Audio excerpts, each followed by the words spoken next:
If all illegal drugs became legal to purchase and consume, which drug would you try? DMT. I like to compare that experience to drop rides at amusement parks. It's short, but it will completely overwhelm you during the ride. I've done it once and broke through, as they say. 5 years later, and I'm still not sure what the heck happened. It's a once in a lifetime experience.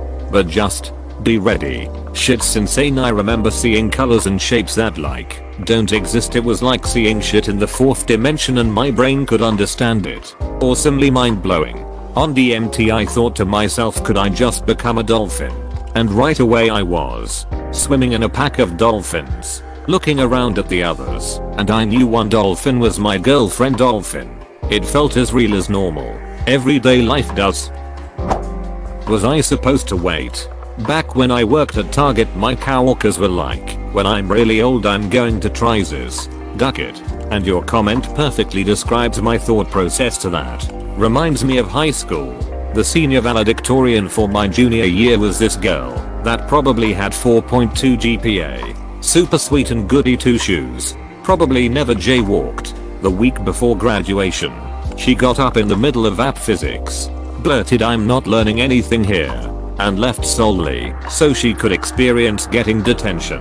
Then again she chose which Ivy League university she attended by which dorm had the best food. That last sentence is just more proof of her intelligence. Serotonin. Who the duck is serotonin? Who is Sarakayakomson? Anything that puts me to sleep instead of being stuck with daydreams in bed. Be careful. There are 2 kinds of sleep aids. 1 habit forming. 2 habit forming. But they say non-habit forming on them. Sleep is super important. So becoming reliant on anything, especially a drug, is pretty dangerous. Many sleep aids can adversely affect the quality of your sleep long term. I'm not a doctor. This is not medical advice. And I imagine some of them are not that bad. Just be careful. I was given diazepam to help me sleep. That stuff is crazy dangerous. 1 pill stopped working. 2 stopped working, etc.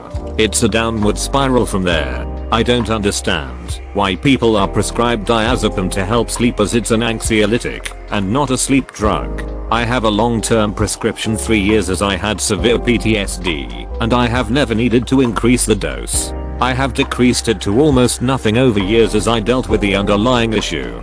Take it once in a blue moon now. 2 my leg. It isn't dangerous if prescribed correctly and monitored. Absolutely no judgment to anyone taking more pills, by the way, as I have done similar in the past with wrongly prescribed drugs. I've been really idiotic.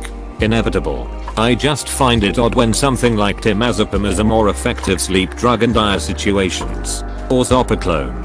Why do docs do this? In my opinion, prescribing benzos with the exception of maybe temazepam in place of sleep aids is a poor prescribing practice for a host of reasons. Tolerance, withdrawal, side effects, etc. all make them inferior choices. Why do doctors do it? Every now and then it's because other treatments have failed. I still don't like resorting to a benzo, because for most people it's only a temporary fix. But it's at least something a doctor can logically explain. First line treatment with them though, that's just shoddy medicine. Saw some pharmacist.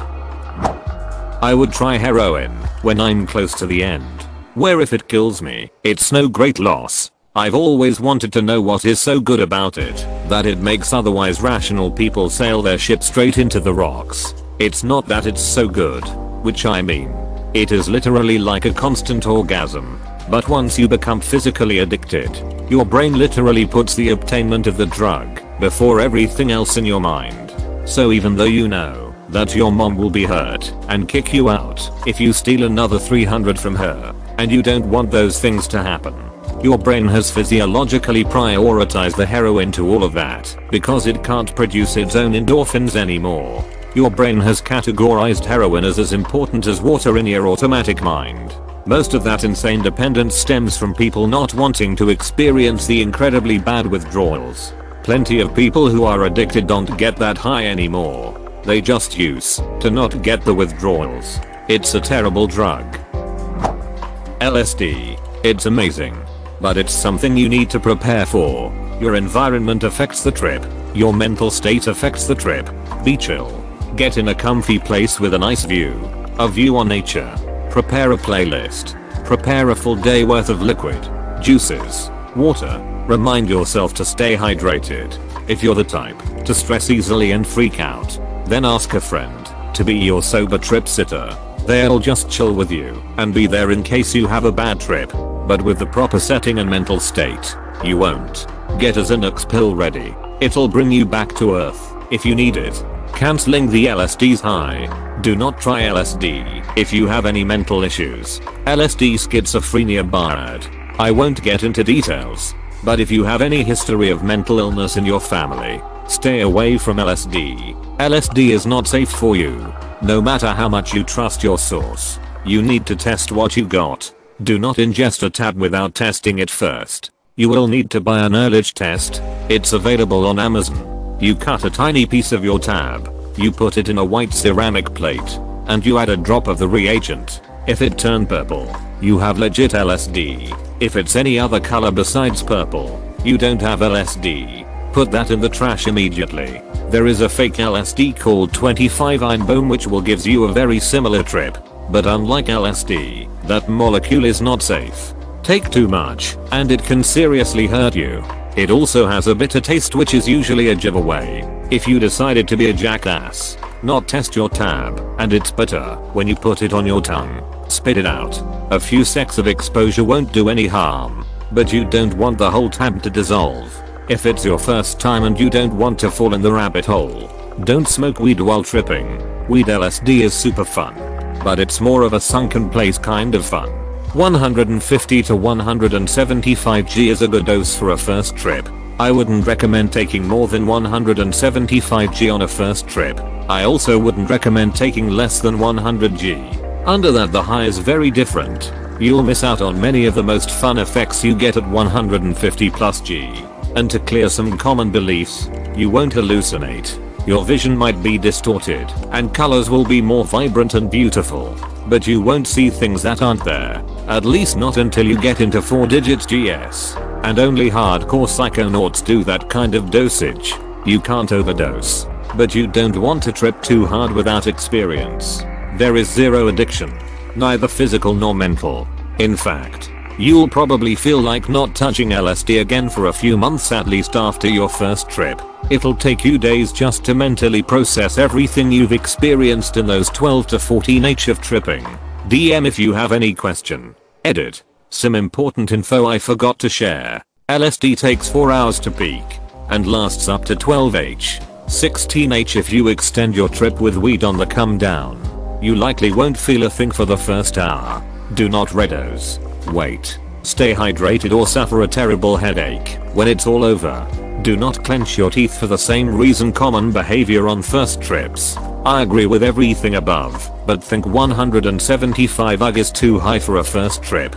With Xanax on hand, if it goes south you should be okay, but god 175 UG will really make shit weird.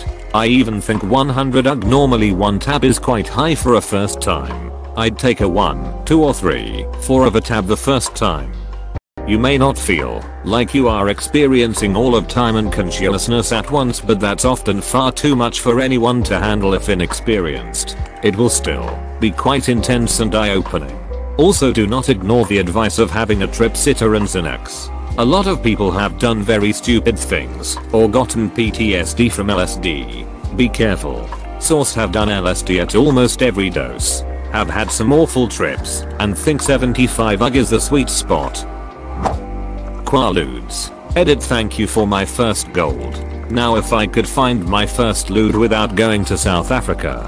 Stevie Madden. I heard the other day a company in South Africa has been making them again. If pot was completely legal and employers no longer tested for it for pre-employment, I'd try that in a heartbeat. Just wait until you've done a drug test and then try it. They won't do it 2 weeks in a row unless they really want an excuse to fire someone. Edit. It seems like there's a lot of variation between the way different companies handle this, so please don't risk your job. Peyote. It is already legal in Arizona. There is a whole church around it called Peyote Way Church of God. mushrooms in a clinical setting to get myself off cigarettes. Over 85% chance to quit smoking using psychedelics as a treatment. But it's illegal because, who knows why. I hope they become legal soon. Microdosing is amazing and has helped with my depression and anxiety so much. But it's so hard to get it right and have accidentally ate too much, and I didn't enjoy that. I want to be able to know exactly what I'm getting every single time. I doubt they will be legal anytime soon.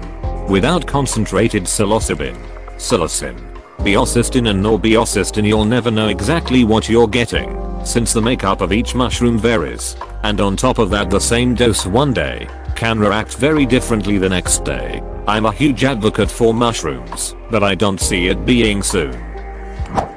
No a-hole here, I'm staying loyal to the pixie sticks. Ever snort them as a kid pretending they were cocaine? Me either.